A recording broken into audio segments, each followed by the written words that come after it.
Today we are going to talk about 3 tricks for getting your message across that you can put into practice tomorrow. After watching this video, you will understand the difference between a way of talking that does get across and a way of talking that doesn't. Learn tips to speak in a way that gets the message across properly, and you will become a more effective person in your business and personal life. So, let's get started. Let me first dissipate your perplexity about why making a video on communication skills. Yes, we acknowledge that one can find effortlessly hundreds of books in every bookstore on this subject. Despite this fact, the ability to speak and communicate efficiently is one of the most important for each of us. This necessity made us contribute to. The act of expressing something will always occur as long as you communicate with people other than yourself, no matter whether in business or your personal life. On the contrary, it means that once you have mastered the communication skills, you will be able to become an appropriate person both at work and in socializing occasions with family or friends. And by the way, please bear in mind that this video is not about how to give a presentation in front of a large audience or how to speak in a lecture like lecturers do. Those are 2 different types of presentations. Presentation skills are more about how to behave on a stage, like a stage actor. The skills I'm going to talk about are unscripted communication skills that everyone can use in more real and spontaneous conversations. Most of our conversations are made up of these unscripted discussions. Thus, let's learn this skill and become a better communication skilled person. So, what are the key points to developing such ability? There are 3 of them. 1. Start with a conclusion. 2. Keep your speech short. And 3. Speak in numbers. These are things that you may hear a lot, but not many people are correctly practicing it. We'll start by explaining each of these in detail with examples. Trick number 1. Speak from the conclusion. This tip is so well known that everyone has ever heard of it. It means that you should bring the conclusion first in the order of speaking. I will use a concrete example to help you understand why it is essential to begin your talk from the conclusion. Imagine that I'm working at a chain hamburger shop restaurant and you are my boss. Here is what I am about to say. Sales of hamburgers in shop A are getting down, but in shop B, hamburger sales are going up. I looked at the difference between these 2 shops and found that shop B is giving out original novelties when burgers are sold, and that seems to be working. So, I thought that if we handed out these original novelties in all our shops, including shop A, we would see an increase in sales. Shall we implement this campaign? Well, how do you find the way this subordinate is talking?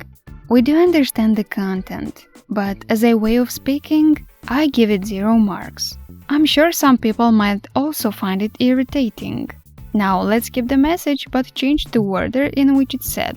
We would like to contribute original novelties for all our shops. The reason is that novelties contribute to the sales of burgers. For example, if we compare shop B, where we distributed novelties, with shop A, where we haven't distributed them yet, we find that shop B has higher sales. For this reason, we would like to contribute original novelties to all our shops.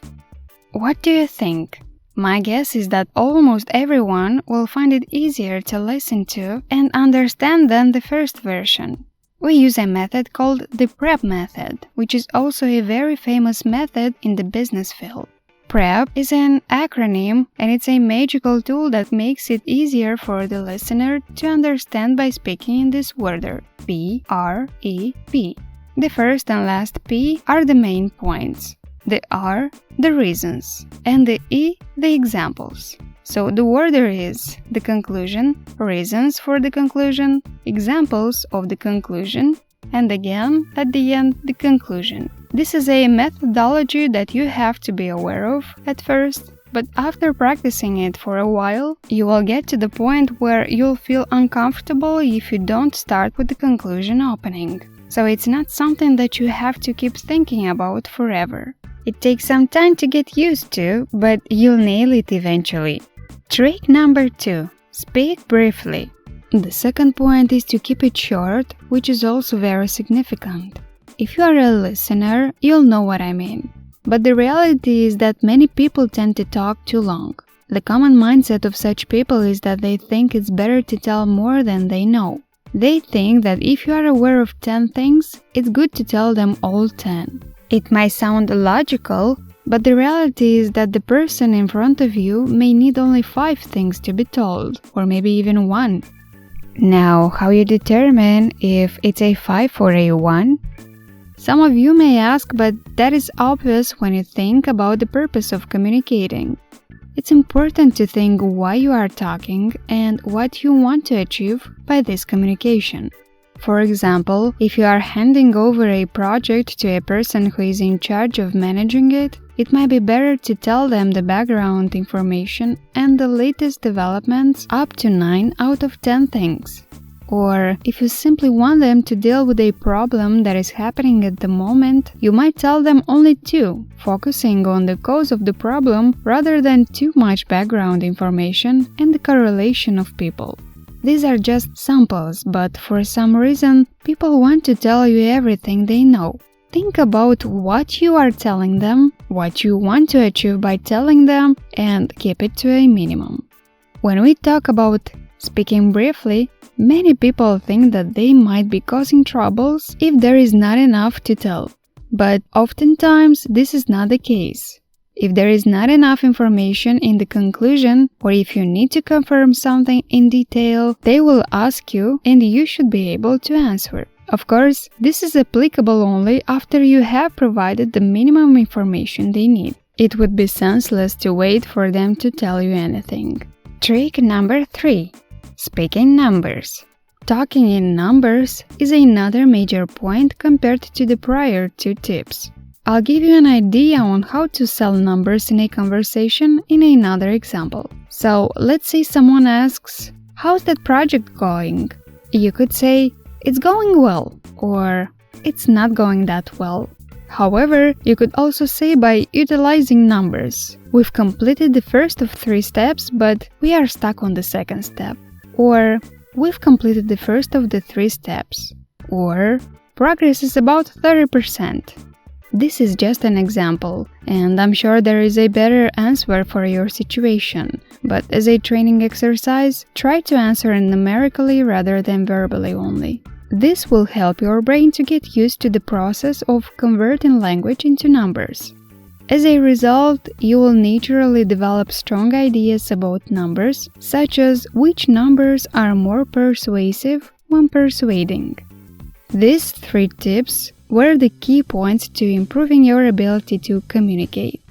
How do you find them? Do you think you can put them into practice? It would be regretful for those of you who have made it this far to just note this and take no action. We are strongly encouraging all of you to try to be more careful in your conversations starting tomorrow. I'm aware of how much work it requires, but I don't know anyone who is planning to stay speechless for the rest of their lives. Do you? Especially for business people, the ability to communicate is directly related to your performance. And even if you are not in business, once you are perceived as having high communication costs, nothing good can come of it. I urge you to start paying attention to just these 3 points. So, I'll wrap up this video here. Firstly, communication ability is a very important skill that often comes into play in real life, not just in presentations or lectures. Secondly, to develop the ability to communicate, 1. Speak correctly using the PrEP method. 2. Keep your speech short and to the point. 3. Use numbers in everyday conversation. Finally, it is not enough to understand the 3 points in your head. You need to put them into action. I'm afraid I'm repeating myself, but let's put this into practice from tomorrow. That concludes our explanation on the topic 3 tricks for getting your message across that you can put into practice tomorrow. Thank you for watching. In this channel, we are continuously uploading videos that will help your professional career as well as your daily life. With our videos, you will have opportunities to grow and develop yourself in terms of communication, life management, financial management, career plan, and many other aspects. If you like this video, please click the like button and subscribe to our channel. That will motivate us to develop further video posts. See you in the next video.